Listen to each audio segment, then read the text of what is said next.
Akola police दलाची प्रतिमा मलिन करणारी धक्कादायक घटना समोर आली आहे। नागरिकांचे संरक्षण करणाऱ्या एका पोलीस अधिकाऱ्याने तरुणीची छेड काढल्याचा गंभीर आरोप असून या प्रकरणी बाळापूर पोलीस ठाण्यात गुन्हा दाखल करण्यात आला आहे।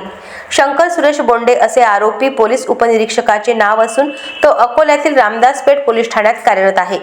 बाळापूर पोलिसांनी तरुणीची छेड काढल्याप्रकरणी PSI बोंडे याला अटक केली असून त्याच्या विरोधात गंभीर स्वरूपाचे गुन्हे नोंदविण्यात आले आहेत। या घटनेमुळे अकोला पोलीस दलात मोठी खळबळ उडाली आहे। मिळालेल्या माहितीनुसार संबंधित तरुणी अकोला शहरातील बाबासाहेब प्रतिष्ठान परिसरात भाड्याने राहत असून बाळापूर नगरपालिकेत डाटा एंट्री ऑपरेटर म्हणून कार्यरत आहे। ती दररोज अकोल्याहून बाळापूर येथे राष्ट्रीय महामार्गाने अपडाऊन करत असते। नेहमीप्रमाणे काम आटोपून बाळापूरहून अकोल्याकडे परत येत असताना एका पोलीस अधिकाऱ्याने तिचा काही किलोमीटर पर्यंत पाठलाग केला। पुढे त्याने गाडी आडवी लावून तरुणीला थांबवले व 2 मिनिटे बोलायचे आहेत असे म्हणत अश्लील वर्तन व हातवारे केल्याचा आरोप तरुणीने तक्रारीत केला आहे।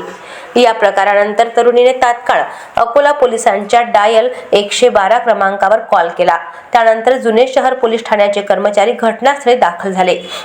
तरुणीला पोलीस संरक्षण देत बाळापूर पोलीस ठाण्यात आणण्यात आले। तिच्या तक्रारीवरून कलम 78, 79, 126(2) BNS अंतर्गत गुन्हा दाखल करून आरोपी पोलीस उपनिरीक्षकाला अटक करण्यात आली आहे।